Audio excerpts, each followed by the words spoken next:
Hello. आज हम आप लोगों को सामाजिक विज्ञान के 10th क्लास के सामाजिक विज्ञान प्रश्न पत्र कोड है 825 CR। इसकी हम आंसर की आपको बताएंगे, सॉल्व करके दिखाएंगे। देखो, पहला प्रश्न था ऑब्जेक्टिव में 1789 ईस्वी में फ्रांस में राष्ट्रवाद की प्रथम अभिव्यक्ति का क्या परिणाम हुआ। यानी जो 1789 में फ्रांस में राष्ट्रवाद की प्रथम अभिव्यक्ति थी, उसका क्या परिणाम था। उसका परिणाम ये हुआ कि फ्रांस की क्रांति हुई। क्या हुआ? फ्रांस की क्रांति हुई। अगला क्वेश्चन आया था विकल्प में, जर्मनी के एकीकरण में प्रमुख भूमिका किसकी थी। जर्मनी के एकीकरण में कौन था? Ottoman Bismarck. कौन था एकीकरण में? Ottoman Bismarck. अगला, आनंद मठ उपन्यास के लेखक। आप सभी लोग जानते होंगे आनंद मठ जो है उपन्यास, एक किसके द्वारा लिखा गया? बंकिम चंद्र चटर्जी द्वारा। महामंदी का सबसे बुरा असर किस पर पड़ा? अच्छा बताओ, महामंदी आयरलैंड में जब महामंदी पड़ी थी, अकाल आया तो किसका पड़ा था? आलू का अकाल पड़ा था। तो इससे क्या होता है? कृषि क्षेत्र पर सबसे अधिक प्रभाव पड़ा था। ठीक है, महामंदी का सबसे अधिक बुरा असर किस पर पड़ा? कृषि क्षेत्र पर। अगला, अंतरराष्ट्रीय मुद्रा कोष की स्थापना कहां पर की गई थी। यानी जो अंतरराष्ट्रीय मेरी इंटरनेशनल मुद्रा है, उसके कोष को यानी उसे इकट्ठा करने की इसकी बैंक की स्थापना कहाँ की? अंतरराष्ट्रीय मुद्रा कोष की स्थापना कहाँ हुई थी? संयुक्त राज्य अमेरिका में, यूएसए में। अगला, निम्नलिखित में कौन सा संघीय राज्य नहीं है। चंडीगढ़ इसमें संघीय राज्य नहीं है। यह प्रश्न थोड़ा डाउटफुल है, से इसमें चंडीगढ़ आंसर है। लोकतंत्र का प्रमुख गुण निम्नलिखित में से कौन सा है। अच्छा, लोकतंत्र का प्रमुख गुण कौन सा है? देशभक्ति की भावना होनी चाहिए उसमें, चरित्र, राष्ट्रीय चरित्र का निर्माण करने वाला हो, प्रगतिशील सरकार वाला हो। तो ये क्या है? ये सभी है लोकतंत्र के प्रमुख गुण में, सभी आते हैं। अगला है, भारतीय संविधान कब लागू किया गया। अच्छा, भारत का संविधान बना कब था? 26 नवंबर 1949 को बना और 26 जनवरी 1950 को लागू हुआ था। ठीक है, तो 26 जनवरी। भारतीय संविधान में भाषाओं को किस सूची में रखा गया? भारतीय संविधान के 8वीं अनुसूची में 22 भाषाओं का उल्लेख है। कितनी? 22 भाषाओं का उल्लेख है। कौन सी अनुसूची में? 8वीं अनुसूची में। अगला प्रश्न है, निम्नलिखित में से कौन सा विषय राज्य सूची से संबंधित है। राज्य सूची के अंतर्गत कौन सी आती है? पुलिस।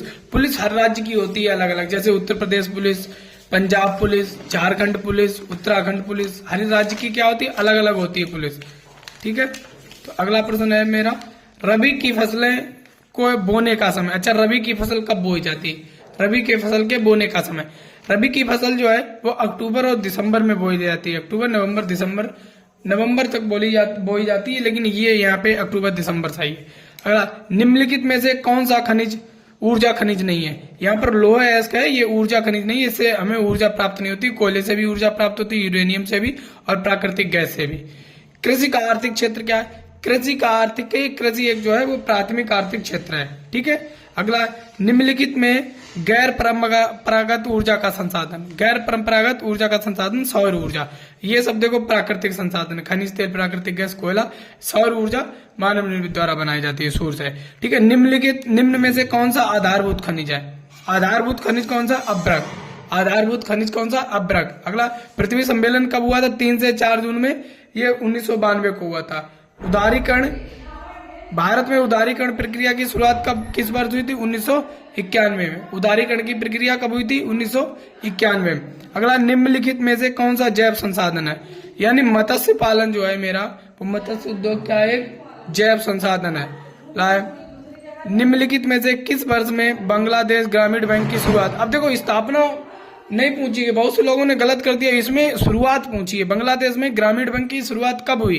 ग्रामीण बैंक की शुरुआत हुई 1970 में, और स्थापना जब पूछी जाए तो उसमें 91 है। ठीक है।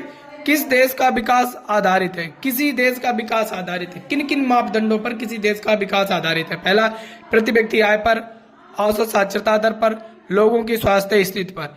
मेरे समझ से ये प्रश्न का आंसर उत्तर उपयुक्त सभी है। ठीक है, जिन्होंने उपयुक्त सभी लगाया होगा वो सभी लोग सही है। चलो, अब हम सेक्शन बी पर बात करते हैं।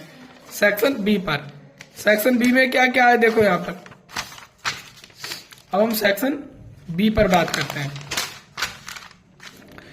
पार्ट बी, इसमें भारत की, ये शब्द मुझे 80 शब्दों में आंसर इसका देना होगा। भारत की अर्थव्यवस्था पर महामंदी के प्रमुख 2 प्रभावों का उल्लेख कीजिए, या महामंदी के प्रमुख कारणों का उल्लेख कीजिए। ठीक है, फिर राजनीतिक दलों के किन्हीं कोई 4 कार्य लिखिए या लोकतंत्र की किन्हीं 2 प्रमुख चुनौतियों का वर्णन कीजिए। ठीक है, पेपर बहुत इजी था ये। अगला प्रश्न है, तीसरा है, औपचारिक एवं अनौपचारिक साख के मध्य अंतर स्पष्ट कीजिए। औपचारिक साख और अनौपचारिक साख क्या है? ग्रामीण भारत में औपचारिक साख के मुख्य स्रोतों की विवेचना कीजिए। ठीक है, इसमें आपको 4 प्रश्न थे, 80 शब्दों में लिखने के लिए आपको 4 प्रश्न थे। अगला, भारत में कपास उत्पादन के किन्हीं 2 क्षेत्रों का परिचय दीजिए, या मैग्नीज में भारत में मैग्नीज उत्पादन एवं विवरण का वर्णन कीजिए। ठीक है, इस प्रकार ये वर्णनात्मक प्रश्न थे, ये 150 शब्दों में थे। 150 शब्दों में से आपको ये 3 प्रश्न कितने प्रश्न करने हैं? इसमें 4 करने हैं आपको। 7 में 2 हैं, 8 में 2 हैं, इनमें से आपको 4 प्रश्न करने थे। अब हम बात करते हैं नक्शा पे। देखो, नक्शा में क्या है? मानचित्र संबंधित प्रश्न में मेरा पहला प्रश्न था कि 9A करना था आपको। 9A, ये 9A में जो नीचे दिए गए केवल ये दृष्टि बाधित लोगों के लिए थे। वह स्थान जहां 1927 में भारतीय राष्ट्रीय कांग्रेस का अधिवेशन हुआ था। भारतीय राष्ट्रीय कांग्रेस का अधिवेशन 1927 में कहां हुआ था? ये मद्रास, जो कि वर्तमान में चेन्नई है। ठीक है, कौन सा था? मद्रास। अगला है, वह स्थान जहां जलियांवाला बाग की घटना हुई। अमृतसर, पंजाब। अमृतसर, पंजाब, इधर साइड में आपको नक्शे के भरना था। अगला, वह स्थान जहां असहयोग आंदोलन का कार्यक्रम स्वीकार किया गया। असहयोग आंदोलन का कार्यक्रम मेरा स्वीकार किया गया था कलकत्ता में। कहा? कोलकाता में। अगला, वह जनपद जहां चौरी चौरा कांड हुआ। चौरी चौरा कांड कहां हुआ था? गोरखपुर में। कहा? गोरखपुर में हुआ था। वह स्थान जहां नील की खेती करने वाले किसानों का आंदोलन हुआ था। चंपारण, बिहार में। कहां पे हुआ था यह आंदोलन? चंपारण, बिहार में। और मेरे नक्शे में 2 क्वेश्चन थे। एक और क्वेश्चन है 9th B वाला, इसमें भी 2 तरीके हैं, दृष्टिबाधित और एक जो जिनके पास आके जो देख सकते वो। पहला था, इसे इस चिन्ह द्वारा दर्शाना था। इसे इस चिन्ह द्वारा, इसका सबके हर का नाम लिख भी दिखना था नक्शे पे ही, उन्हें दर्शाना भी था। नेशनल कार्बेट पार्क, उत्तराखंड में। कहाँ है? उत्तराखंड में। भारत के पश्चिमी तट पर स्थित एक बंदरगाह, मुंबई बंदरगाह। शिवालिक पर्वत श्रृंखला, ये आपने हरियाणा में दिखा सकते हैं। ठीक है, गुजरात की राजधानी किस चिन्ह द्वारा? गुजरात की राजधानी कहाँ पे? गांधीनगर, आपको इस चिन्ह द्वारा दर्शानी थी। ठीक है, अगला, भारत का एक प्रमुख कोयला क्षेत्र, कोयला झरिया था। कहाँ है? झारखंड में। कौन सा? झरिया। ये जो आपके पूरे पेपर का आंसर सोल्यूशन थे, आपको लॉन्ग आंसर तो लिखने थे, उसमें मैंने आपको ऑब्जेक्टिव और नक्शे के सारे आंसर मैंने आपको बता दिए। इस प्रकार और सभी पेपरों के भी मैं आप लोगों को आंसर की बताऊंगा।